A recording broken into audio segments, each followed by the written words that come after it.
99% of my clients are all business owners. They're throughout the United States. And one of the things that I found that has been consistently true with everyone is that they make decisions based on emotions and not based on numbers. A lot of us feel that we can do it. Number one, it's costing me more money for me to do it, Yes. meaning the problems, the mistakes, etc. And I'm not even good at that stuff. The majority of business owners do not understand the value of having an accountant, of having books, good books, not a bookkeeper, but an accountant that's gonna tell you the tax strategies, where you're going wrong, and sort of shift you to the right direction for growth. That will be the number one financial mistake, not financial, but in terms of management mistake, is not having an accountant. Although his business is a full tax preparation business, his zone of genius is actually in what he calls tax resolution. In other words, tax problems, IRS audits, and getting entrepreneurs out of the financial difficulties that many times the IRS/government can put us in. The second mistake that I would say is, other than not having the books, is not creating a financial plan, both a business and a personal plan. That money, a lot of people don't understand, is not your money, it's the company's money. What do you do with that money? Do you want to focus on growth? Do you want to focus on inventory? Do you want to focus on technology? Do you want to focus on investing? Do a good job in making money. They have reasonable expenses. They have a profit. They pull that money to look like you. Oh! Pearl necklaces, Rolex watch, BPD's nice. So I have to throw it back at you right now. What? Welcome to the Wake Up and Unleash podcast. Today we are unpacking an entrepreneur journey that literally sounds like a movie script. A little boy selling oranges on the corner of Los Angeles to now a successful entrepreneur man who sits in now his corner office of his very own 10,000 square foot building, owning an international tax firm, staffing over 14 employees, doing business in over 46 states and 14 countries around the world. Welcome to my podcast, Jose Antonio Nevarez, better known as Tony. Yes, well, it's a pleasure to be here, and a pleasure having me here be with you, because you always make things so exciting. So I'm just the introduction, I'm like, who is she talking about? Well, that's a great person. I am talking. I really appreciate it. I really appreciate it. First of all, you're welcome.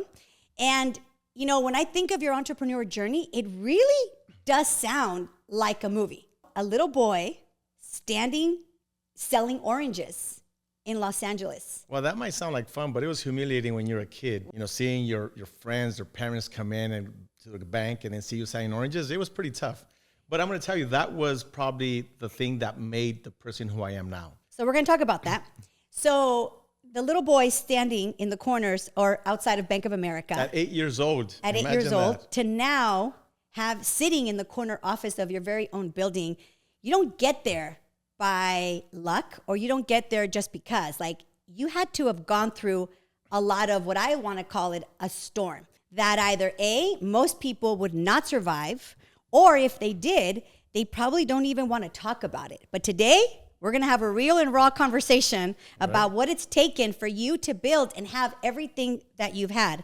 So if you think about the storm that you navigated for all these 29 years, plus years, I know almost 30, who did you have to become? Or better yet, what part of you do you feel you had to kill off in order for you to be sitting into the man that you are today? Well, kill off sounds pretty harsh, but But you're right. sometimes- No, you're right. You're right. Okay, so in my transition, in my growth, because you go through different stages. Okay. From having people that support you to people that don't support you, financial, health issues, problems with growth. So there's all kinds of different obstacles that you have. So what I developed, which worked for me, is I created 4 personalities. I know it sounds crazy. So you have to be crazy to be a business owner. Well, I do have to have a You have to shriek be here, I crazy. think. Okay, so Okay, 4 personalities. Okay, let me tell you. me about this. Okay. I have to say though, okay, go ahead. Yes, it sounds crazy. It does sound crazy. It works for me, and let me tell you why. Okay. So I have 4 personalities, and I even named these 4 personalities. Of course you did. One of them is Tony, which is the accountant. Okay. One of them is Mark, which is the fun, aggressive, I don't give a shit type of attitude. Then there's Jose Antonio, which is my birth name. That's the gentle, the gentleman, the caring, the loving. And then there is, so there's Mark, there's Jose Antonio. Actually, there's only 3%. I need to probably create a fourth one by now, but there's 3. Okay. And the reason why I created them is sometimes you have to adapt to the environment that you're in. So for example, when I'm with you, dealing with business, I have to be Mark, like the fun, match your energy. But then I have certain clients or certain atmospheres where I have to be Jose Antonio, the caring, the loving, when I do a lot of charity work.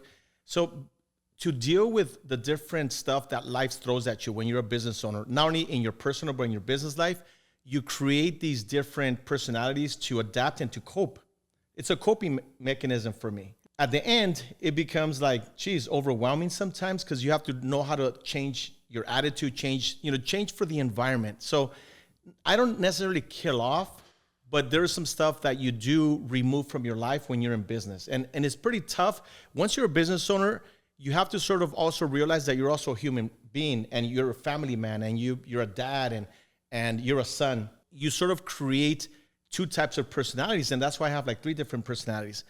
For business, you sort of kill off the being so nice, being so generous, being so giving, because people take advantage of that sometimes. People don't respect you sometimes. So you have to sort of become a hardcore business person, making strong decisions, and you create this person that's tough, that's a go-getter, that never takes no for an answer, that never gives up.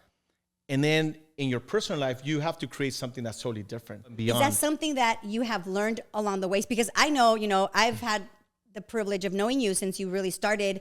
And I know that, I'm sure not just you, many people watching this, there's times where you really give your all for a client. You go out of your way, maybe do extra hours, or, I'm sure it's happened where somebody has asked, I know like me, like last minute, we need something, and you do it. These unreasonable requests they call all the time, 24. No, I'm kidding. Yes, okay. But, yes. And then all of a sudden, you're going out of your way, and then they don't, whatever. Is that why you mean that you have to develop an opportunity, or not opportunity? You have to develop a thick skin. Okay. Stand your ground sometimes. And yes, before I was a very giving person. I was extremely helpful to everyone, and I went above and beyond. And you usually do that to be a good business owner. But sometimes when you go too much, and this is talking raw here, okay, and yeah, I'm not holding back, is so when I started understanding that time is money, I started understanding that sometimes you can't be too much. You can't give too much. You can't go above and beyond. So let me tell you something that I learned. I was at a conference, and an attorney actually said, she's an attorney, and she said, you know what? When somebody is a taker, meaning that they're, you say, hey, you know what? Like, you give them extra, whatever, then all of a sudden they're going to sue you. And you're like, wait a minute. What happened? Like, this is the person that I helped the most, and what happened? And she said that she tells her clients all the time, when something like that happens, it's because a taker is a taker. So when they see an opportunity to take, they're going to take. I understand what you're saying, and I agree, because I will say that it hasn't always, not everybody that I have helped, not everybody that I have gone out of my way, and I'm sure it happens to you too, okay? That not every single person, right? No. But a lot of the times, the people that screw us over or that sue us are that you're just shocked. Like, I can't believe that this person did it, because I'm sure it doesn't happen all the time with every single great person, right? And this is something I want to ask you, because I've heard you say this, and that is that a lot of entrepreneurs, they lead too much with their heart. Well, that's exactly what I'm talking about. And how does that punish them? How does that punish who? Us as entrepreneurs? Okay, so yes. So when I started my business, I had an attitude that you have to go above and beyond. I had an attitude that you give it your all. I had an attitude that the client is always right. I had an attitude of help everyone. Like, you should be able to help everyone. So how does that bite you in the ass afterwards? When you go above and beyond, is that you give so much of yourself to your clients that you forget about yourself. You forget about what other priorities you have in life other than just giving your extra to the clients. And then at the end, these clients, like I mentioned, don't really value your service, don't appreciate it. And then it's interesting, because many of those clients are not the ones that really refer you to all their friends and family. And it's just interesting. I just find that fascinating. So I learned to just cover myself with Vaseline. Or would you say that maybe you've learned how to put boundaries? Oh, no, I definitely put boundaries. Which is something most entrepreneurs okay. don't know how, right? So going towards the money side. So yes, you're right. So what I ended up doing, and this is a fun fact regarding working your business with your heart versus with your mind. And it's one of the books that I love to read is the 80-20 rule. You know, focus on that 20% that generate 80% of your income. So what I learned is, yes, with time, you learned, you know, sometimes people don't appreciate. You learn that you spend so much time and then next, you know, they leave you for no reason and they go with someone else. They didn't value you. So then I said, well, wait a minute. Why am I doing all this? It's not making any money. It's not helping me duplicate my business. So then you do put boundaries, and you put boundaries is I only do what I get paid for. Because what I'm hearing you say is like, you're now literally delivering on what is expected and not what you felt was expected, because right? I felt it was needed for me to retain the client and get referrals, because it's about duplication. It's about growing. So I thought I had to do all that stuff. But what I found after many years of experience is providing the right service, especially customer service. That's very important to the client. Keeping them happy that way duplicates your business. Customer service is so important. And I hate going to places and they have such a great product, but just customer service is horrible. I don't go back. So I realized that customer service was so important. So you shifted your attention is what I'm hearing. I shifted my attention. I did set boundaries. I'm not going to go above and beyond in certain aspects. And when I say above and beyond, it's not even doing the work, because as a tax accountant, I am sometimes a tax accountant. I am sometimes a mentor. I am sometimes a financial advisor. I am sometimes the psychologist. I am sometimes the priest. I mean, I'm sometimes the family coordinator with kids that are just not doing squat with their lives. It's like, so they expect me to do everything. And I'm like, okay, I'm your tax accountant. Let's focus on what I'm being paid to do. And before, to keep them happy, I will go hours on the phone with someone discussing their personal life. Okay, so that's what you mean by only doing what you're saying. And I'm not saying going extra for the client in terms of my work. That's my job. That's what they pay me for. Going extra is stuff that is not even related to what I'm doing. But because the client feels comfortable with you, then I start helping them solve other stuff that has nothing to do with my business. So you're staking to your lane. Yes. Okay. Yes. So here's the thing, right? You know, I know that going back to, you know, your beginnings, and I want to take you on a little journey. Okay, I have the pleasure of knowing you for so many years. And, you know, I didn't know you when you were selling oranges because you were, 8 years old, you said? I was 8, yes. 8, okay. Then from there, I hear that you went and you were working at the swap meet with your father, right? And then something happened. So here's the thing I know about most entrepreneurs, and that is that we find our passion and our drive, and sometimes, well, not sometimes, and our purpose really many times from a crucible, meaning like something happened, painful, whatever the case may be, and in that moment, a child, a teenager, an adolescent says, this is never going to happen to me again, or something of that sort, right? So I know that you're very passionate about what you do. You love your work. I know that for a fact. But what you're really passionate about, and what I've seen and witnessed you be a genius at, is all the what you call tax resolutions. Regular people is IRS problems, right? I've had the privilege of being audited. It is a terrifying thing when you get that letter from the IRS, and you know it's terrifying. And I know that that is something that you're so passionate about. Tell us why. But let me tell you what led me to being a tax accountant, which sort of answers that question. Okay. So when I think it was my first year in college, I wanted to be a lawyer. And I said, I'll be a good lawyer. Why? Because my mom said, you talk too much. You should be a lawyer. And I'm like, so, you know, it's like they say I will be a good lawyer. So I went to school to be a lawyer. Okay. Then it was like, oh man, I don't know if I want to be a lawyer. Okay. Then I said, you know what? I like talking to people. Yes. I like seeing how they react, their emotions. So I said, I should be a psychologist. You know what? This is why you go far and beyond, because that is really a part of your passion. I can see that now. Okay, and I took a lot of psychology classes, and I loved it. I really loved it. And I said, wait a minute, they're crazy. I have 3 personalities. This is not going to work out. No, but what made me change wasn't even that. Okay. It was, yes, you're right. We went from selling oranges. I started selling in parks. I started selling little girls' dresses and flags and all kinds of stuff in the park to survive, because we were very low income. And then we started working the swap meet. well, that's considered a business. It's a Schedule C business. So we would go to the tax preparer, and my dad would go in with his typical shoebox and, get his taxes done. They never opened the shoebox, but the taxes magically were done without opening that shoebox of receipts. Well, to our surprise, we get one of those nasty IRS letters that you're being audited for a year. I don't remember what year it was, but he was being audited. My dad doesn't speak English, so I was there translating my first year in college. I thought I was a badass already without even finishing school, and I had no idea what audits were. I had no idea what accounting was. I had no idea about receipts. I had no idea about anything. I wanted to be a psychologist. So when we go to the IRS audit thinking this is going to be easy, and oh my God, it was an audit from hell. First of all, I had a racist auditor. Then the audit went from 1 year, and he saw that it was all a mess. The tax returns were made with estimates. He opened up 3 years of audits. And after the 3 years of audits, which we were there back and forth many times, he was such a jerk. He was such an ass with us and treated us like crap.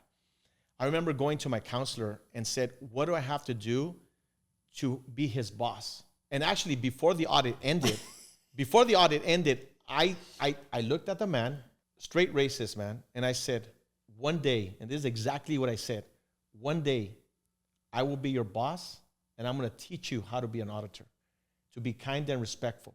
Later, I realized that this man had the power to audit us another 3 years, but I didn't know that then. So I went to the counselor and I said, okay, what do I have to do to be an auditor? And my counselor said, you have to major in accounting, focus on audits and taxation. And that's what I graduated with, a bachelor's degree in accounting and focus in audit and taxation. I did apply to the IRS actually right after graduating, but they had a hiring freeze and I ended up being an auditor somewhere else. But that's how I decided to be an accountant. And after having my father go through what he went through, I decided to be an accountant for the Hispanic community because I was seeing that there was a lot of need in helping them understand how the tax system works, how to pay less in taxes, and how to organize their books. So that's how I got into accounting and tax specifically, but that's why I'm really focused on tax resolution because I swore my dad would never go through that again. And what happened with this audit, he took years to pay that off and basically caused chaos in our finances. And my dad's Swami business ended up closing after that. And then I moved to Sacramento and was an auditor there for like 7 years. So your passion came from a very personal, painful. Seeing my dad, first of all, we're low income. And imagine, I remember what the bill was, but it was a lot. I remember my dad and my mom sat down and said, how are we going to pay this? And back then, they didn't understand there was installment agreements. They didn't understand there was appeals. I mean, now I understand all this stuff, but my parents and I, because I was the one that had to work, struggled to pay that off. So I know it was so bad. Our situation got worse because of the IRS audit. And I said, this will never happen to us again. It never did because my dad had to close down his Swami business. But you're right. That's exactly why I love tax resolution. And I sincerely care about getting good results and educating my clients in terms of how to better, do their books and manage their funds and legally pay less in taxes. All that came from my dad's experience with the IRS. So, speaking of that, there's obviously most of the audience here, they're entrepreneurs. And with your 29 years of experience and having 99% of your clients are all business owners, right? Yes. Entrepreneurs. What is that thing? If you could give us a piece of advice to avoid, because I've been audited. I mean, luckily for me, you represented me and you said, don't say anything. And I was like, oh my God, but it was such a terrifying experience. Mm-hmm. But to have somebody on your side, I now see, you did transform in that moment. I was like, yes, te quien es, because you were very stern and confident and certain that brought me a lot of peace as your client. That's Tony Nevarez coming out in those audits. Okay, so that's Tony. Got that's it. One of the personalities that comes out. No, but I could see, you know what? Yeah. All joking aside, I think all of us as entrepreneurs, whether we admit it or not, especially as a mom, we have to have different personalities. I've just never named them. I think I'm going to take that on because it does help, right? Like here's Karla, and I don't know what I would name the other two, but you do, because I mean, when I'm in business, I can't treat my son like I treat my business. Yeah. And then there's times where I'm sure there's so many moms listening to this that can relate that you're like losing it with your kid and you got to go on a Zoom call and you're like, okay, you guys, welcome. You have to put on a face because I can't be upset with my clients like when I was just upset with my kids. So I could see that. But going back to the conversation about when you look at your clients and look at all the things that you've seen with business owners, what would you say are some of the biggest mistakes that us as entrepreneurs make that you've seen over and over and that you're like, gosh, when are these guys gonna learn? I know that you get very frustrated with me as your client, right? What are some of the biggest mistakes that you have seen that you could say, you know what, if you could focus on these things, A, your business would grow. B, you probably wouldn't have as many financial difficulties, and you probably won't get caught. Okay, so if I could break it down into 3 different areas. Okay, let's go. Let's hear it. The first one, the first area, which is a simple one, which is related to the tax. This is the taxes. This is Look at how you even like brighten up. You're like, this is your jam. This is the tax accountant side. Okay, is this Tony that we're talking to? This is Tony. Okay, we're talking to Tony. So that way you know who you're talking to. Okay, I'm talking to Tony.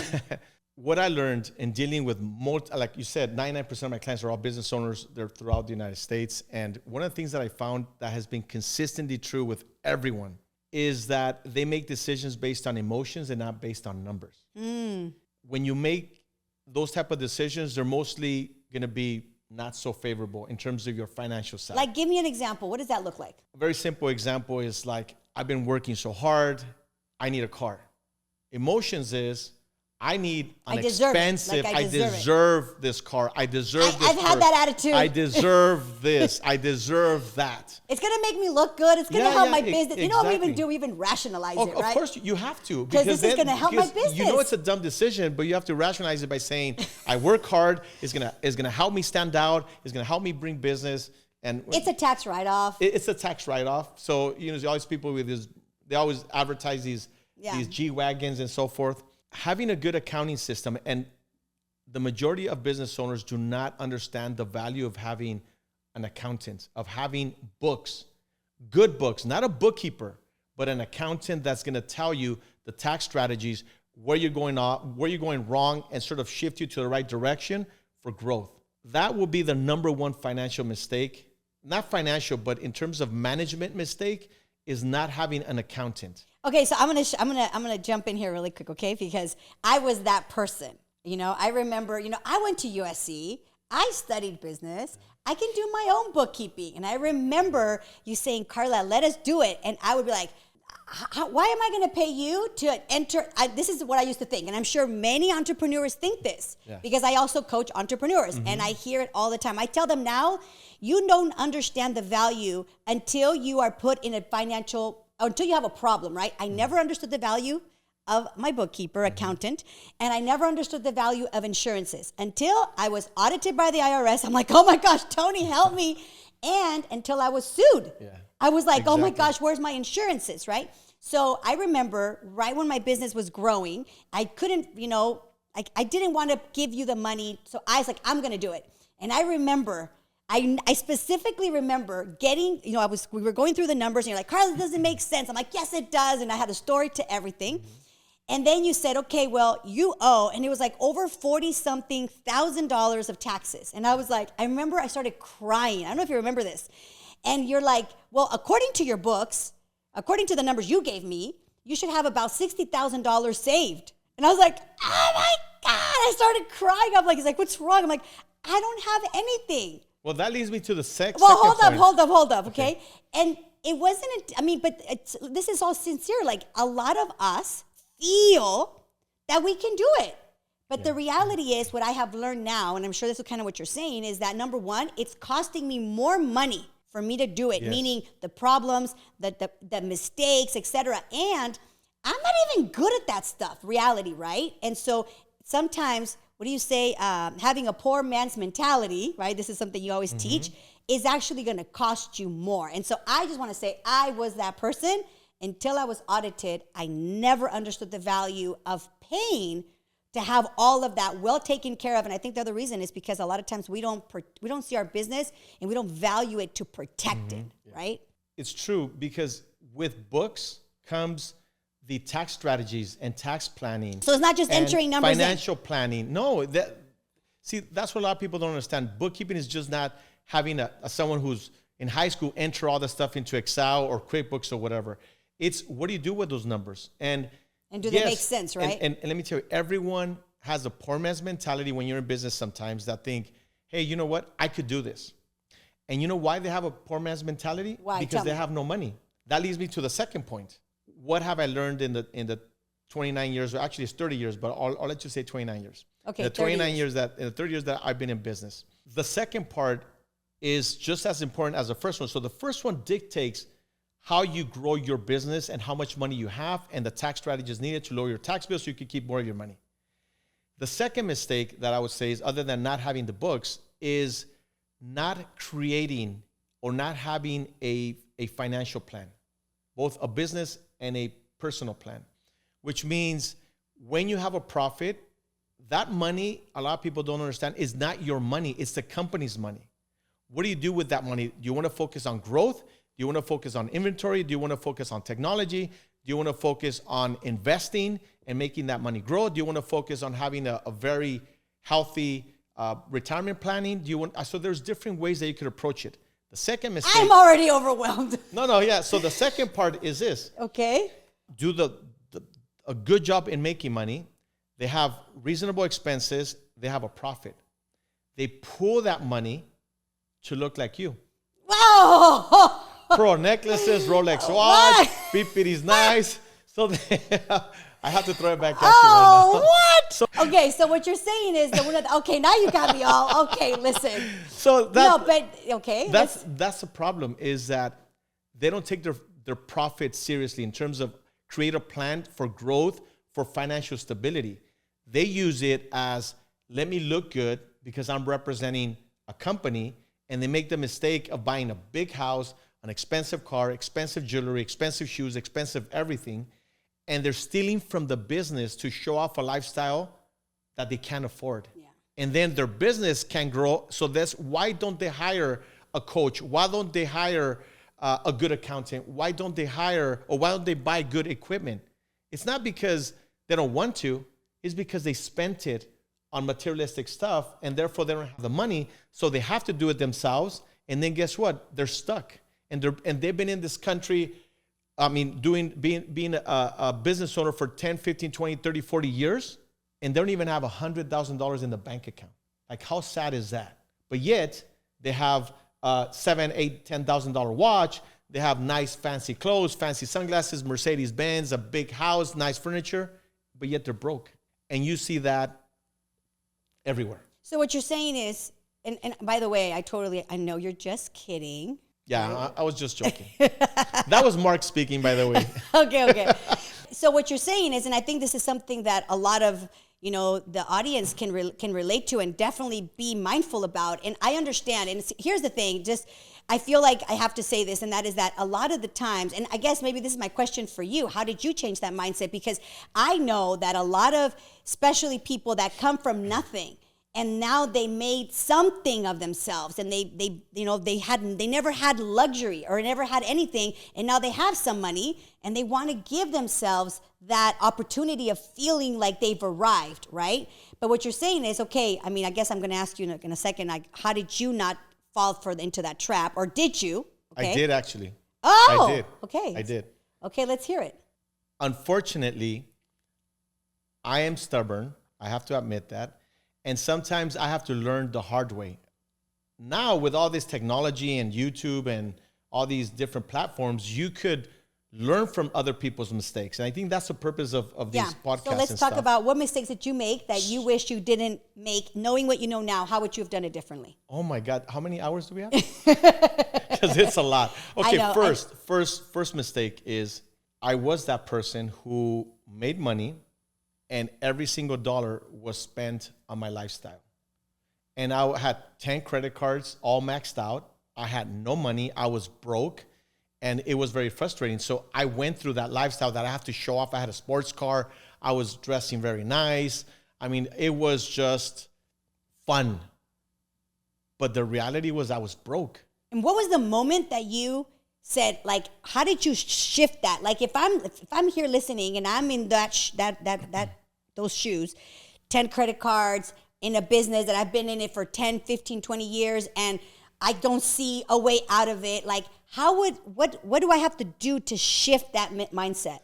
So I think once you hit rock bottom, you can't go unless you start digging. You can, and I did start digging actually. Okay. I did start digging to get myself in a bigger hole. But you get to a point where you're stressed, you overeat, you get depressed, you feel frustrated, you feel like a failure. I mean, you feel so bad about like, why am I so smart and so stupid? Mm-hmm.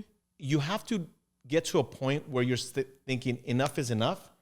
What do I have to do to get out of it? And I remember back in the days I paid someone from American Express to teach me about investing. I remember. So you sought help. I did seek help, and I started reading more personal development, reading more about. I remember the first book I read about money was Investing for Dummies, and it was a great book, so I could know the terminology. Even though I was an accountant with an accounting degree, they don't teach you money management in college. They don't teach you how to basically have success. So then I had to learn the hard way. So then it was like studying, it was reading, it was asking questions. I always act like I'm the dumbest person in the room, so I could ask dumb questions, so that way I could learn. Yeah. So I started learning, I started implementing what I learned, and got me to a situation where now the way that I think is I'm going to invest, and the growth in that investment, I'm going to use it for my personal lifestyle. And that's how I fund my expensive stuff. Like if I want to buy, a Rolex watch, for example, let's just say it costs $15,000. Well, I'm going to invest the money, have it grow, pull out that $15,000, buy the watch, and continue investing. So in other words, you're having your money grow for you Exactly. and only touching the gains of those investments. Exactly. Which, by the way, I don't want to get into that, but I do know that if anybody's watching this, you have a whole YouTube channel. You go live, pretty much every week, really educating people on all of that. And I know that, because you came and speak to one of our programs, you have all your 11 steps on how you can do that. So I don't want to go into that today because I know there's a full training on that. Yeah. So we'll definitely put the link down below. You guys can definitely check it out because I have to tell you, these steps, he guarantees that, well, I cannot guarantee that. He has followed them and it has guaranteed him a lot of financial success. So here's what I want to do. One of the things that I know about you is you have this mindset that a lot of people, I have to say, maybe I don't know if it's Mark or Tony or who it is. I know it's not Jose Antonio, but you have this mindset of no matter what. I would have to say, if I had to describe you, I would describe you as a competitive person, but not competitive like I'm going to screw you over, like competitive, like a little bit with the outside, but more an internal drive. I would definitely describe you as a very resilient person. I wouldn't say stubborn, although I'm sure you are, but a very resilient person. And I would have to say that you're also somebody that you have this attitude that you're going to make things happen no matter what. Would you agree with that? Yes. Okay. So would you say that has been a key mindset that you needed to have and that people need to have when it comes to having the type of business success that you've had? Because, man, you've been through some, I'm just going to say, no, it's not ladylike, but you've been through some serious shit, right? And yes, you develop thick skin, but I feel that it comes more from your mindset. Talk to me about what is the mindset that now that you feel that you have adapted that has contributed to your success? One of the things that is key is having the confidence. Because I remember when I started the business, the first day I was up on stage doing a presentation, I announced, I'm the best tax accountant there is. I had no idea what I was doing. So sometimes get out of your own way and develop a confident attitude. So I think I forced myself to present myself with a lot of confidence. And I think... How did you do that, though? Because, for example, if somebody is listening to this and because I remember, right? I remember the first presentation was in Spanish. Yeah. Your Spanish now is really good, but it wasn't as good back then. Yeah. So, if I'm not a very confident person, how do I develop that? Hunger. I was hungry. I wanted success. That's something you really can't teach. You see, what limits a lot of us is fear. Fear of public speaking, fear of sounding dumb, fear of starting something. Did you ever have fear? I have fear all the time. I'm actually afraid of even being here with you right now. It's like, I hope I don't screw up. So yes, there's fear, but sometimes you have to combat the fear and say, you know what? I have to create this environment, or I have this experience to have the confidence so I could do better next time. Because if my goal is to be successful in life, I have to throw myself out there. How am I going to learn to swim? Just by reading a book or just by watching YouTube videos? I like I that. have to throw myself in there and hope I don't drown. See, what makes me more successful than you? Because you're successful in many areas and I'm successful in many areas, is I'm older than you. So older means wiser. Not always, but yes. Okay. But second is the reason why you're saying, well, you went through shit. Yes, I've gone through shit, but thank God I went through shit. Because that now taught me a lot. So guess what? That showed me if I'm going this way, I have some experience there. Let's turn, because that's only going to lead to failure. So it's funny that you're saying that, because I love sports. Okay, I love watching sports. Like, I get all emotional. I cried during the Olympics. Like, I get all into it, because what I'm present to is when somebody's getting that gold medal or silver, whatever.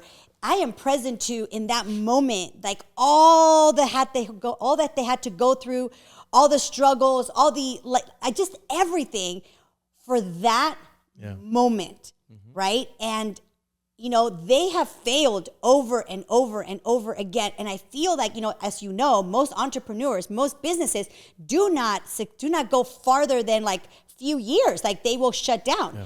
But like you, even though, and I don't want to get into details here, name names or whatever, but you've had people do you wrong one too many times, lots of disappointments. I'm sure, I don't know, did it break your heart? I'm sure a little bit, maybe. Well, yes. But they were all lessons, right? It disappoints you.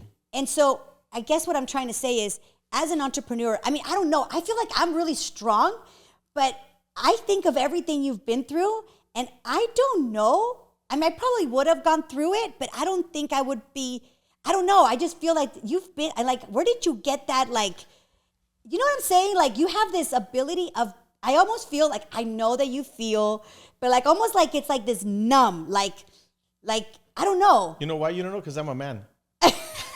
Plain simple. Men are just okay, different. well, that is true. Okay, so but besides that, yes, there's some men, sorry to interrupt you, there's some men that if they're missing $1, they lose their shit. They're like, oh my God. And I have a very good friend, you know him, his name is Jay. Yeah. They robbed him and he was super composed. And I was like, Jay, and he's like, what am I gonna do, Karla? Yeah. But most people will quit or whatever, right? How did you develop that? It's emotional. Oh boy. Okay, there's two things. One, my dad always told me, I will fail you as a father if you're not better than me.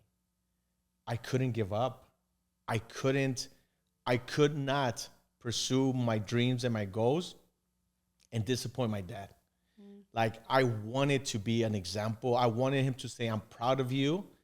And I wanted him to really see that I became better than him.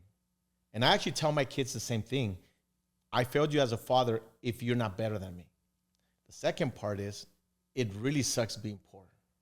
I mean, when I was a kid, selling oranges was humiliating. Selling the swap meets wasn't fun. Sleeping on the floor till you were like 17 because you couldn't afford a bed, that's tough. Mom explained to us that Santa Claus didn't come because we don't have a chimney. It's just tough to live in poverty.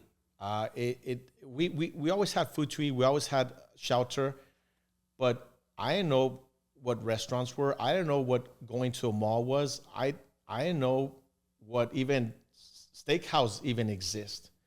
So when you grow up poor and you realize that your parents did the best they could,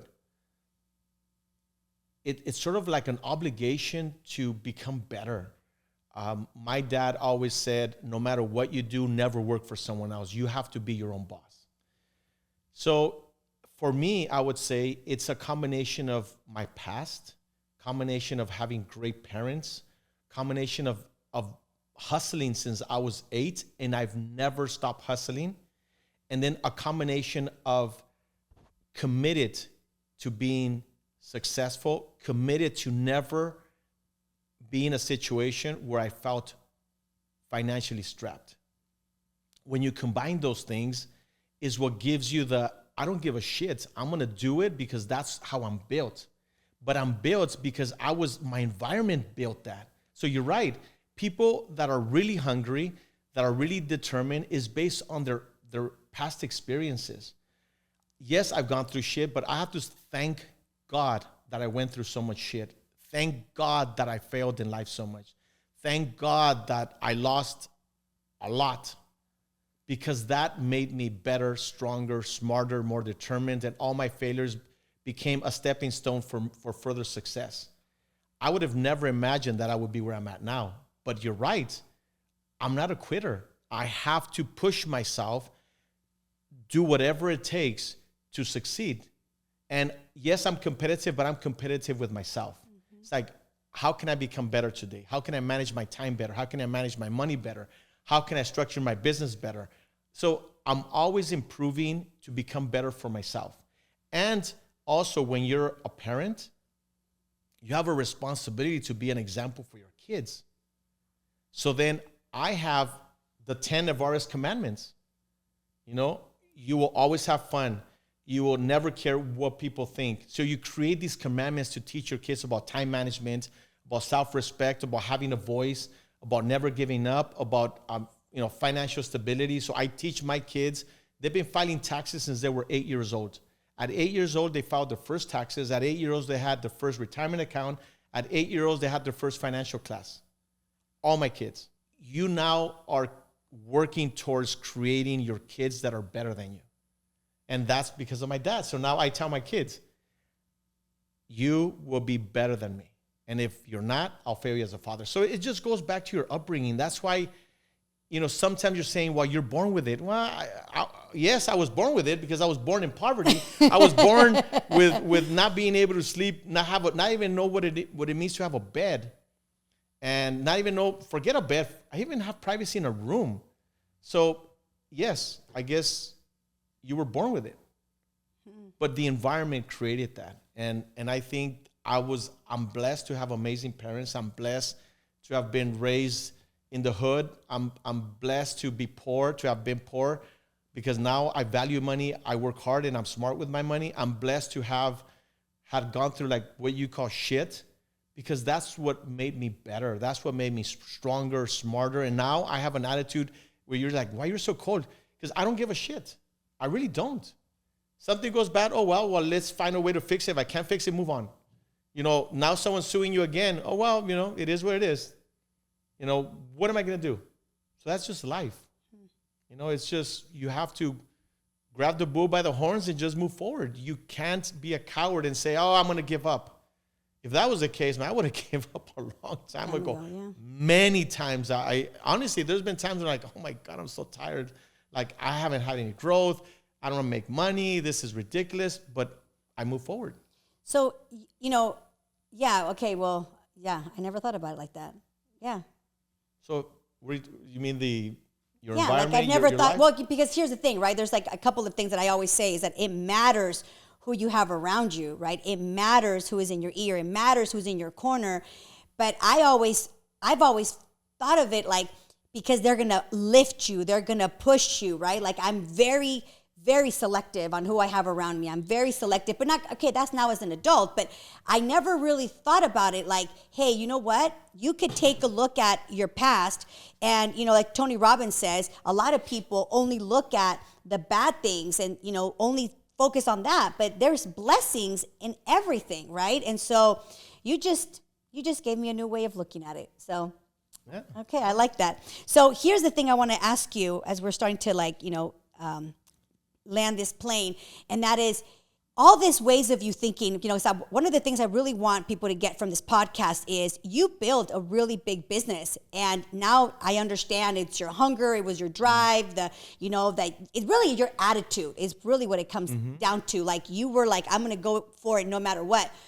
But besides all of that, I want you to think back from the moment that, because I know that, you started your business in Sacramento, right?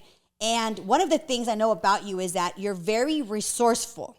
And this is something that I feel that most entrepreneurs, it's not that they don't know how, is that they lack being resourceful. It's not that they don't have the resources. Because you started your business, in Sacramento, right? Correct me if I'm wrong, with a computer borrowed in the living room of your roommate, right? Larry, I believe his name is. Yes. He let you borrow the computer and a printer, and boom, there you started. While some people could say, well, I don't have this, I don't have that. You were like, well, I have this. And you started. From there, you went to your parents' garage, right? From there, I did that for many years because I didn't have money to rent an office or have an assistant or anything. So your office was the living room? Was the living room, yeah. And then you moved back to LA. I moved to LA. And then you had your office. I started my office. My office was my parents' garage. In your parents' garage with one employee. With one employee. I got my first employee when I moved from Sacramento to Los Angeles. Right. And then from there, you went to another place. And then finally, I actually bought my first house. Okay. And I had a huge room. That was my requirement. And then I had now 2 employees. Okay. And then from there, I rented like a 2,000 square foot office. And then I had like 6 employees. And then from there, something triggered saying, why am I paying? Because I hate paying rent. Like, why am I paying rent? Like, that makes no sense. They were going to raise my rent, and it was a significant amount. And because I already started having my financial plan, I had the money, and I said, you know what? I'm just going to buy a building. And my loan officer, who was one of our friends, said, there's no way you could afford it. So here's something about me. I'm a risk taker. So I started, when I bought my house, my first house was a $610,000 house. Stated income, which means I stated my income. There was no way in hell I could have afforded it. I bought it and I qualified. I don't know how in the hell I qualified, but I qualified. I knew I couldn't afford it. So then guess what happened? I need to work my ass off to make sure that I could afford this house. So you put yourself against the wall. Yeah, basically, I had no choice. Okay. I had to execute because now I had a house that I couldn't afford. I had all my money that I saved went to a down payment. I had no money. Yeah. I slept on the floor once again as a child, on the floor with a sleeping bag. Took you back to your roots. Yes. Okay. I remember the good old days. And then I said, okay, now I have to not only make money to pay for this damn house, which I can't afford, but I wanted a nice house in a good area. And then I said, now I have to make even more money to make the mortgage and furnish it because I didn't have a bed. I had nothing. Then, a couple of years later was when I had an office. Then I got more crazy. I said, okay, I have enough for a down payment for a building, but you know what? I need a house too.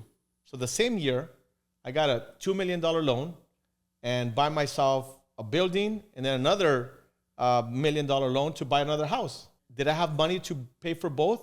Absolutely not. But I said, you know what? Even my loan officer said, there's no way you're going to do this.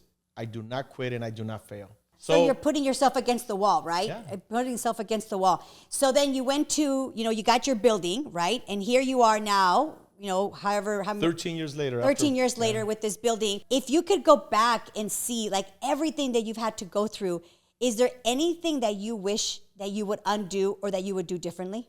Now that takes like 6 hours. Okay. Okay.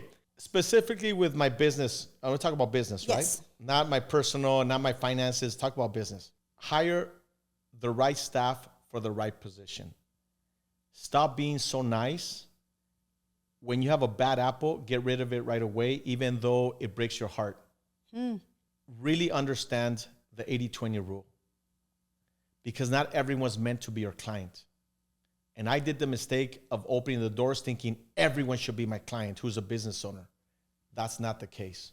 Thirdly is with my finances. I was always good with finances, but I would say invest a lot more in my business than I did when I initially started.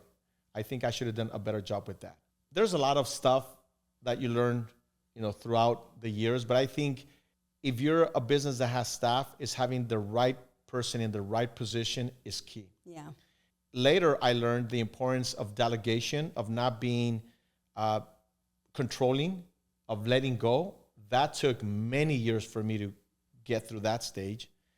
Start delegating. And then lastly is create a business where you work in the business, on the business, not in the business. And I think you become a slave of your business, and that's just as bad. Yeah. So I think those were the major lessons that I learned, mostly with staff. You know, that's why most entrepreneurs really hesitate to get, to hire, because all the responsibilities that come with that and all the liability and then it's the learning curve, right? And I think the biggest thing that I'm hearing from you is like, well, not being afraid of taking risks, not being afraid of failing, knowing that it is expected. The other day I was watching this, like I said, I love sports, and they interviewed, I forgot who it was, but they interviewed somebody and they were asking him, how is it that you have, gone through all these years of sports, whatever it was. And I love what he said. He said, I developed, a lot of people will say, have the attitude of winning. And he goes, and of course I want to win. But when I started to realize that it is expected for me to fail, it is expected for me to lose, then I was like, well, if I already know I'm going to lose, if I already know I'm going to fail, why not give it my all? And I got to tell you, it really resonated with me because I don't like to lose. Okay. I love to win. And I hate to admit this, but there's times. The other day you asked me something and it's given me a lot of thoughts. I'm going to answer a question because the other day you said, why are you so afraid? You're somebody, you and my friend Jay are two people that really trigger me. And I just stay quiet because I know that you're coming from a good place. And I gave it a lot of thought, and I'm going to answer your question. Okay. So why are you afraid? Why am I so afraid? And I don't know the full answer, but what came to me after watching that athlete was that I don't like to lose. I want to play a game that I know I can win. And if I feel that I cannot win, I almost where you're like, oh no, I'm going to win because I'm going to win. Yeah. And you throw yourself in the pool, or you put yourself against the wall. I'm like that, but I'm more like, no, I'm going to throw myself because I know I can swim. I'm going to go to bat because I know I can hit a home run. Where my attitude has been more like, I feel that I'm afraid. To answer your question, it's that fear of losing because of all the expectations that people have always had of me, thinking that I was a straight A student, I was the class president. I mean, I've got award after award after award after award. So it's almost like, you know what I'm saying? It's almost like if I'm not going to win, what does that mean if I lose? We see here's where the fear paralyzes the majority of people that even want to be a business owner. Yeah. And those that are business owner are afraid to take risk because they're afraid.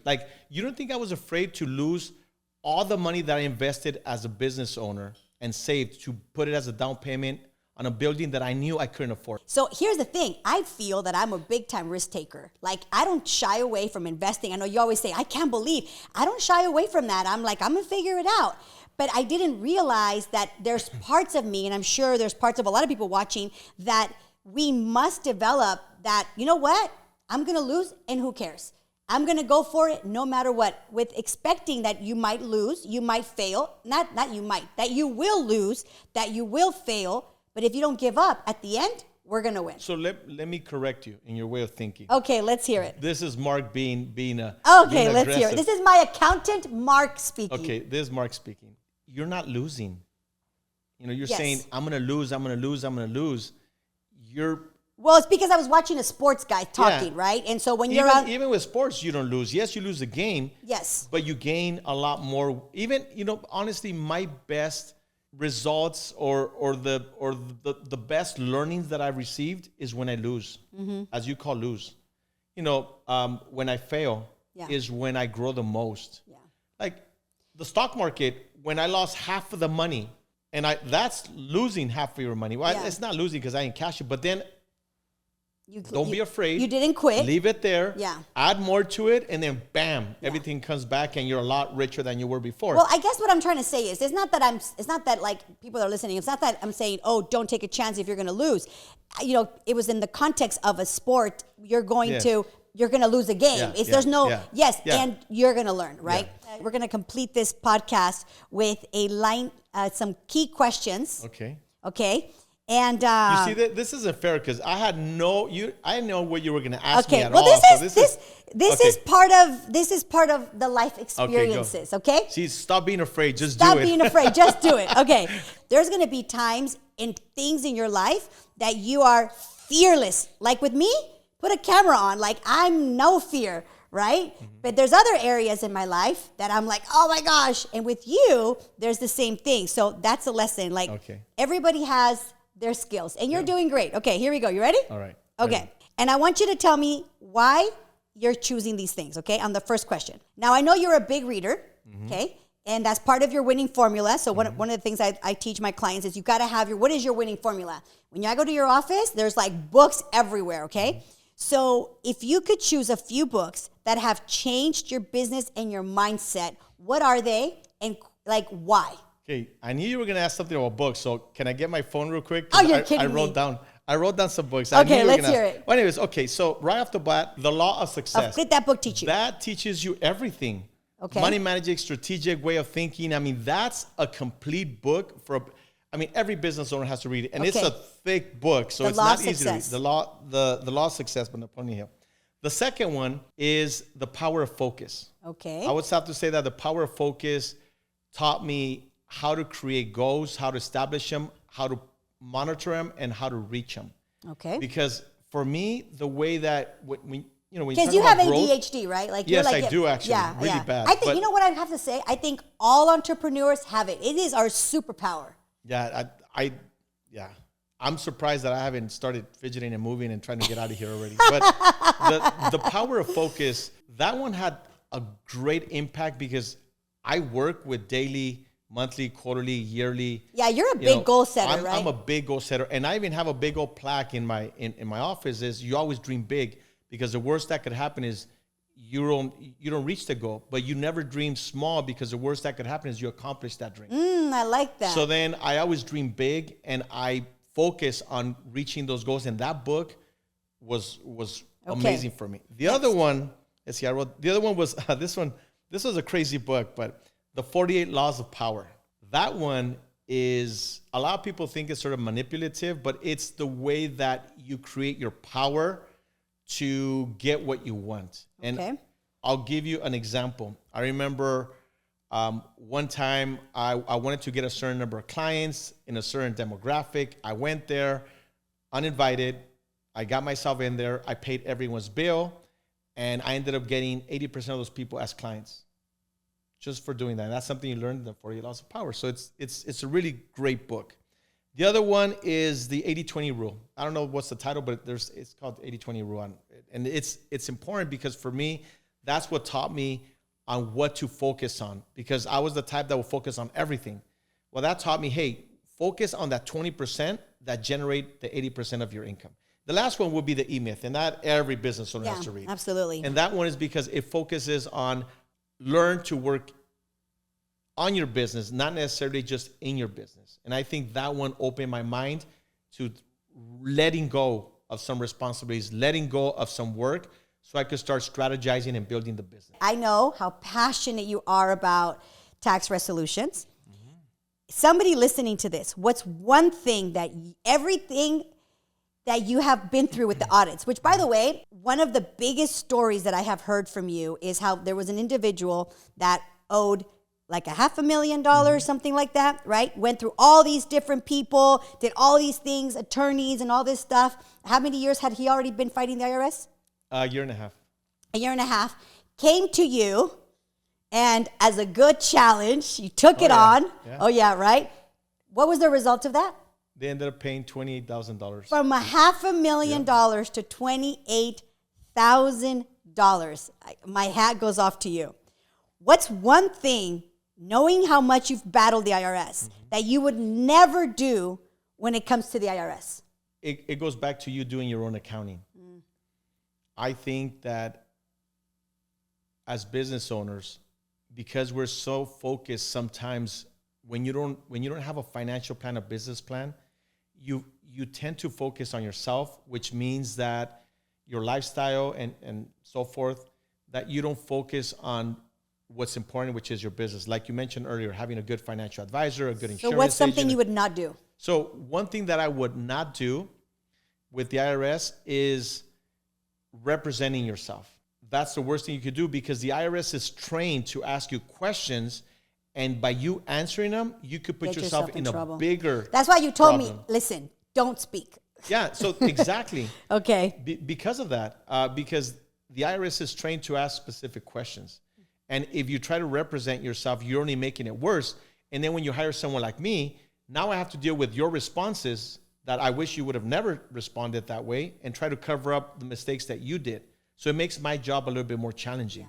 When you get a letter from the IRS, it gives you like a couple of days to respond. Do not respond. Contact whoever you want to represent you, and then they'll take over from that. You don't even have to show up in the meetings. You don't have to deal with the IRS. Do not be cheap and think that you're going to save a penny when you're going to be paying thousands of dollars more by trying to do it yourself. That's that poor man's mentality, right? Exactly. Okay, so I have one last final question for you, okay? And that is, if you could go back and give yourself, the 20-something-year-old Tony, Mark, Jose Antonio Nevarez, entrepreneur self, or people that are listening to this, what's some advice that you would say that if people were to stick to this, they would have success, knowing everything you know? Well, first of all, that it's different. Like, never give up. Conquer your fears. Have faith in God. I'm a strong God believer. But specifically, don't have a poor man's mentality. Hire a good accountant. I have to say that. Another thing is really make decisions in your business based on your numbers and not based on emotion. Emotion gets you in trouble all the time. I would also encourage them to really create a financial plan. I always say something in Spanish to my clients. El hogar se adapta a gastar el dinero que entra, which means basically the home will adjust to the money that's coming in. Yeah, basically you adjust, your lifestyle adjusts to the money that comes in, because you've seen people get bonuses, work overtime, get a business bonus, and then it's like you make $3,000 and you survive, and then you make $6,000. You're like, wait. And you'll survive with $6,000. That's the problem. There's a lot of stuff that you could, but I think basically that is just conquer your fears. I think that's the number one. Yeah. Most people are so afraid to make change, afraid to do things because of fear, and then they limit themselves. Don't be afraid to get wet. Swimming, jump in and just get wet. Family, God, work, and yourself. I think a good balance in life is also very important. Yeah. And I did the mistake of being a workaholic for many years. Yes, I had growth, but now that I'm older and wiser, my family is important. God definitely is important. I'm important now. I'm doing stuff for me now that I never did. And then work is important, but work smart, not hard. And invest in your business. Absolutely. Well, listen, I want to say thank you so much. This was a lot of fun. It was fun. I honestly was nervous, to be honest with you. I was like, oh my God, what is she? And then the fact that you didn't even let me know what you were going to ask me was even more difficult. Well, I know that I wasn't afraid, because I knew that you were going to speak from the heart, and you have all this experience. I just want to say thank you so much for being here, but also thank you so much for all your years of friendship. I know you've been a big cheerleader of mine for all these years, and I just want to say thank you. I really, really appreciate everything you've done, how much you've pushed and challenged me in so many different ways, sometimes a little annoying. And thank you really, really on behalf of all your clients around the world. Thank you for caring as much as you do for all your clients. I really appreciate that. It was a pleasure, and it's always fun. It's always fun. All right. Well, with that said, don't forget to like and subscribe, and don't forget to wake up that woman that you know you have inside. Have a blessed day.